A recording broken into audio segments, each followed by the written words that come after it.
नमस्कार, बड़ी खबर में आपका स्वागत है। बसपा सुप्रीमो मायावती को जल्द आप साक्षात देवी और गौतम बुद्ध के अवतार के रूप में सस्वर सुनेंगे। मायावती का जन्मदिन 15 जनवरी को है। इसके लिए जाने माने गायक कैलाश खेर एक गीत सुनाएंगे। उसी दिन से यह गीत लॉन्च होगा। इस गीत में सबसे बड़ी बात यह है कि मायावती का वैशिष्ट्य, उनके यशगान, उनकी कीर्ति का बखान एक साक्षात देवी के रूप में किया गया है, गौतम बुद्ध के अवतार के रूप में किया गया है। और इतना ही नहीं हुआ, ये भी कहा गया कि मायावती हिम्मत और साहस की आयरन लेडी है। आयरन लेडी है, नारी जगत की रत्न है, रत्न नारी जगत की। और ये गीत जब आप सुनेंगे तो निश्चित रूप से आपको एक एहसास होगा कि राजनीति में कैसे कैसे लोग हैं और उनका यशोगान किस तरीके से होता है। निसंदेह मायावती का जीवन संघर्ष का पर्याय रहा है। मायावती ने एक अटूट संघर्ष किया है। मायावती ने बहुत बड़ा त्याग भी किया है और इसी रूप में कैलाश खेर उनका गुणगान करेंगे। धैर्य रखिए। 15 जनवरी को मायावती के जन्मदिन पर आपको यह गीत सुनने को मिलेगा। आज अंतर्राष्ट्रीय जगत में दो बातें रही। एक तो हमारे पड़ोसी पाकिस्तान को उनके दोस्त चीन ने धमका दिया। और धमकाया क्या कि बीजिंग चिंतित है पाकिस्तान में अपने नागरिकों की सुरक्षा को लेकर के। नए विदेश मंत्री किंग आंग जिन्हें एक बहुत ही तेवर का मंत्री माना जाता है, जिनकी अपनी एक साख है, उन्होंने बाकायदे बिलावत भुट्टो जो वहां के विदेश मंत्री, उनको फोन किया और फोन करके आपसी रिश्तों का जिक्र करते हुए चेतावनी दिया। वहीं दूसरी ओर नेपाल ने भी आज अपना पुराना राग अलाप दिया। उम्मीद थी प्रचंड प्रधानमंत्री हो गए, अपेक्षा थी उसी के हुई। वो तो चीन के बड़े हमदर्द हैं। और ये पहली बार नहीं, जब 2016-17 और 2008-9 में भी जब उनकी ताजपोशी हुई थी, तब भी उन्होंने किया। उन्होंने आज नेपाल को वादा कर दिया कि हम अपनी अखंडता, एकता, संप्रभुता के लिए कृत संकल्प है और भारत के उत्तराखंड राज्य में जो 3 क्षेत्र हैं, काला पानी, लिपुलेख और लिम्पियाधुरा, इन तीनों को हम वापस लाएंगे। विदित है कि 2019 और 20 में जो मैप था उसमें भी ये तीनों क्षेत्र नेपाल में दिखाए गए थे। जब प्रजा की जो ताजपोशी हुई तो उम्मीद की जा रही थी कि ये एक बार फिर अपने पुराने ढर्रे पर आएंगे। ऐसा ही हुआ भी। प्रश्न तो वो प्रधानमंत्री है कि नेपाल की एक परंपरा रही है कि जब वहां कोई प्रधानमंत्री होता है तो पहली यात्रा उसकी भारत की होती है। लेकिन प्रचंड जब प्रधानमंत्री बने तो उन्होंने सबसे पहले चीन की यात्रा की, एक नया मैसेज दिया। कूटनीति के सूत्र कह रहे हैं कि प्रचंड जल्द भारत के दौरे पर आएंगे, फरवरी में भी आ सकते हैं, और उस दौरान वो अपने इन तीनों क्षेत्रों के बारे में चर्चा भी कर सकते हैं, क्योंकि उन्होंने नेपाल को वादा कर दिया है। भारत पहले से अपनी स्थिति स्पष्ट कर चुका है और भारत अभी भी तैयार है नेपाल को अपनी बात कहने के लिए। उत्तर प्रदेश में इन दिनों मिशन 2024 को लेकर के जबरदस्त घमासान सा मचा हुआ है। आरोप प्रत्यारोप चल रहे हैं। कोई किसी को इटालियन बता रहा है तो कोई किसी को शिखंडी बता रहा है, कोई किसी को शिशुपाल बता रहा है। एक विषम स्थिति उत्पन्न हो गई है। कोई भाषा की नसीहत दे रहा है और उसके पीछे धारणा क्या है? हम किसी से कम नहीं, ये भावना है। और अपनी अपनी तैयारियों में भी जुटे हुए हैं।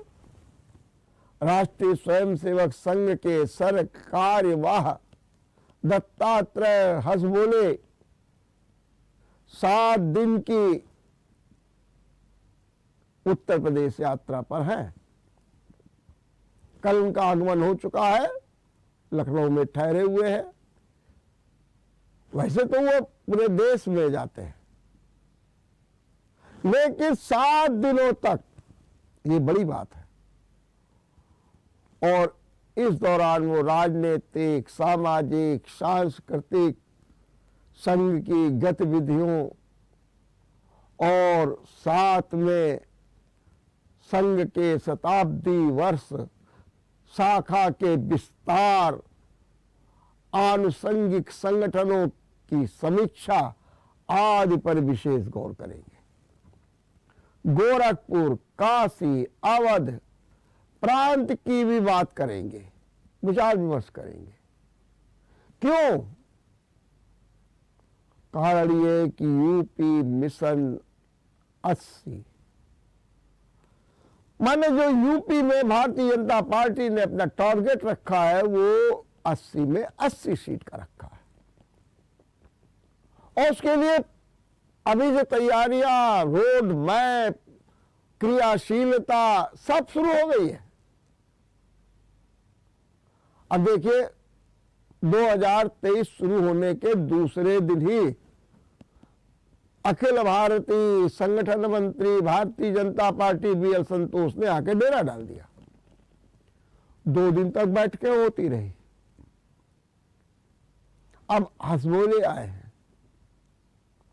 और इसी महीने भाजपा के अध्यक्ष जेपी नड्डा और चुनाव रणनीतिकार गृह मंत्री अमित शाह भी आएंगे और पूरी तैयारी कर रहे हैं।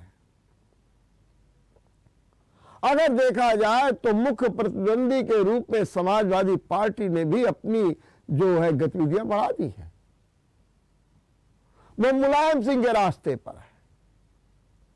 उन्होंने भी अपना एक सिलेक्टिव स्थल देख लिया है, कन्नौज, इटावा, औरैया, फरुखाबाद, आजमगढ़, ये जो क्षेत्र हैं, अब यहां पर उनकी धमाचौकड़ी शुरू हो गई है।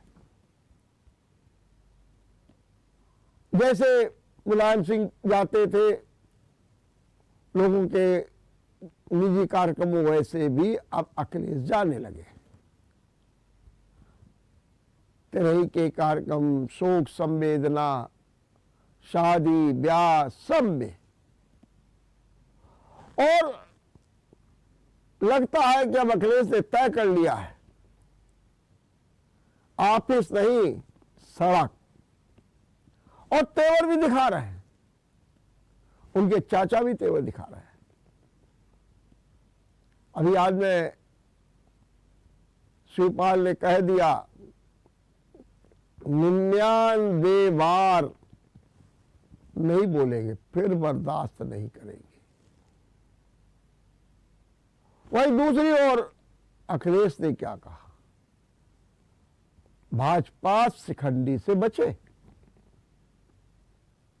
कहा सीधे तौर पर, और कहा कि आज विश्व हिंदी दिवस है तो अपनी भाषा सुधारे, और नहीं सुधारेंगे तो हम भी नहीं सुधारेंगे, ये भी खैर उन्होंने कह दिया। और नाना प्रकार के आरोप लगाए, लेकिन इस समय घमासान मचा हुआ, भाजपा के लोग भी जवाब दे रहे हैं।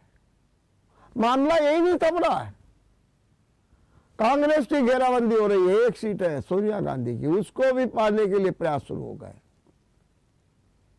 रायबरेली में कभी सोनिया गांधी के अति निकट रहने वाले दिनेश प्रताप सिंह जो राज्य मंत्री हैं, उन्होंने भी अपनी बातों को कहना शुरू कर दिया। क्या कह रहे हैं? कह ये रहे हैं कि सोनिया गांधी इटालियन है, धब्बा है, और एक बात और कहती है, राहुल गांधी के भाई बहन के स्नेह का जो चित्र सामने आया, उस पर भी सवाल खड़े कर दिए और कहा ये हमारी भारतीय संस्कृति नहीं है।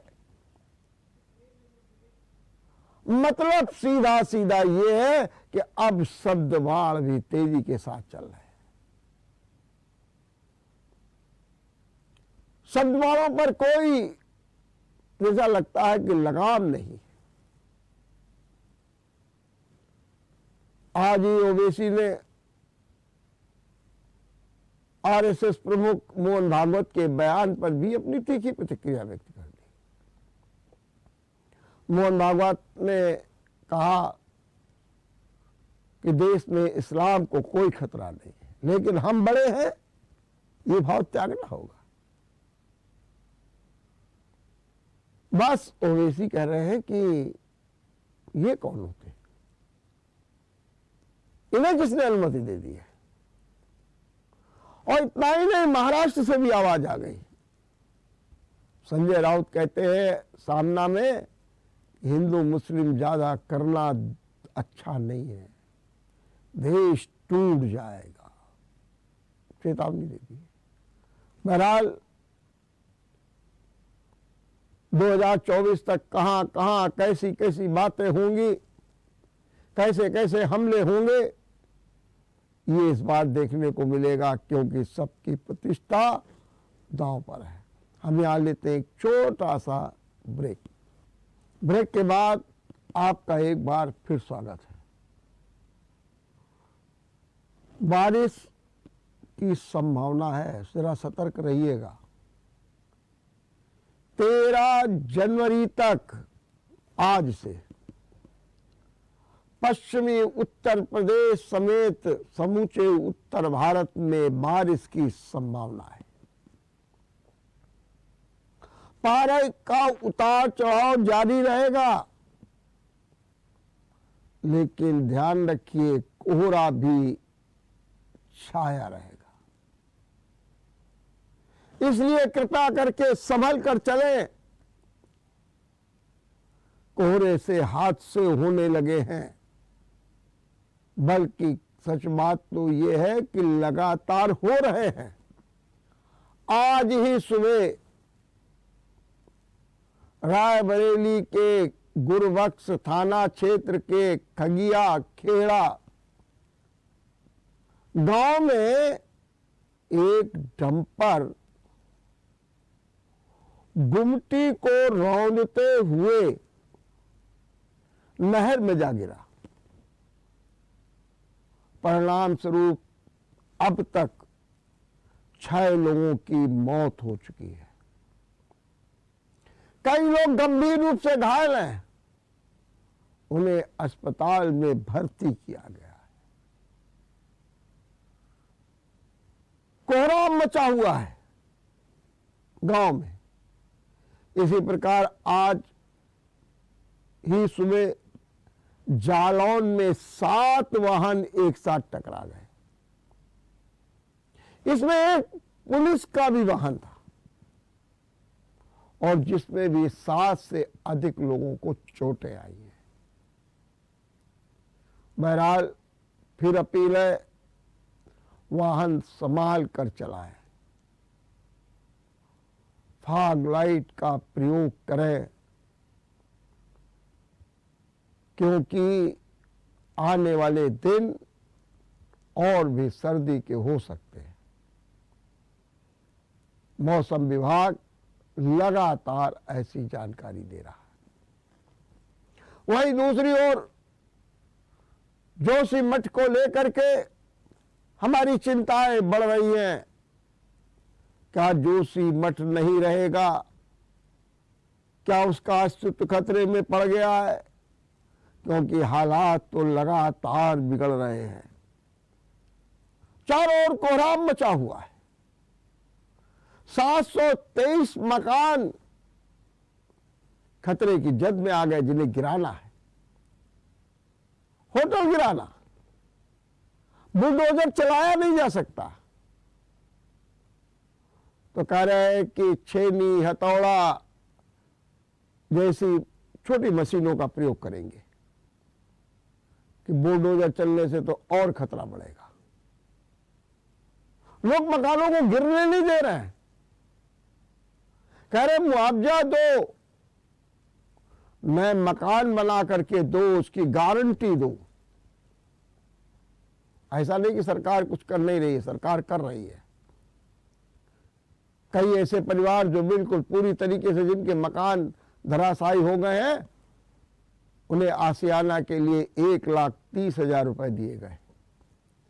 स्वास्थ्य सेवाएं दी जा रही हैं, खाद्यान्न के किट दिए जा रहे हैं, उन्हें सुरक्षित स्थान पर पहुंचाया जा रहा है, लेकिन वो जाने को तैयार नहीं है। लगातार प्रदर्शन कर रहे हैं, जाए कहां? और उससे भी बड़ी बात क्या हो गई, पानी बरसने लगा है। इस बारिश में तो लोग और बेहाल हैं, लेकिन अपना आशियाना नहीं छोड़ रहे हैं। कह रहे हमें गारंटी मिलनी चाहिए। सरकार तत्पर है, सरकार कार्रवाई कर रही है, लेकिन फिर भी स्थिति वहां पर बड़ी भयावह है। जोशीमठ में पानी बरस रहा है तो पहाड़ी क्षेत्रों में बर्फ गिर रही है। आप कल्पना करिए, लोग भीग रहे हैं। होटल के बाहर होटल के स्वामी और कर्मचारी सब मिलकर के धरना दे रहे हैं। कह रहे हम कहां जाएंगे, कैसे रहेंगे? और ध्वस्तीकरण की कार्रवाई भी बड़ी मुश्किल है। दोबारा कैसे निर्माण होगा, इस पर तो अनेक सवाल या निशान हैं। बहरहाल जोशीमठ के बाद अब तो कर्णप्रयाग तक भी दरारों का खतरा पैदा हो गया है। कर्णप्रयाग में 40 मकान है, 200 की आबादी है।